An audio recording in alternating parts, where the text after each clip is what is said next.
3 таңбалы санды 1 таңбалы санға бөлудің жолын қарастырамыз. 4 жүзіктен қайырамыз. Бөліндінің мәнінде 3 таңбалы сан шығады. 4-ті 4-ке бөлгенде 1. 1-ді бөліндінің мәніне жазамыз. 1-ді 4-ке көбейтіп тексереміз. 4 болады. 4-ті 4 жүзіктің астына жазып азайтамыз. 0.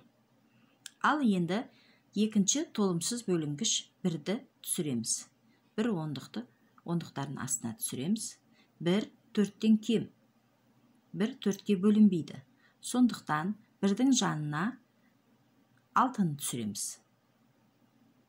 16-ны 4-ке бөлеміз. Бірақ біз 16-ны 4-ке бөлерден бұрын 2 санды қатар түсіргеніміз үшін бөліндінің мәніне 0 береміз. 16-ны 4-ке бөлсек 4. 4-ті 4-ке көбейтсек 16. 16-ның астына 16-ны жазып азайтамыз, 0 болады. Бөліндінің мәні 104-ке тең.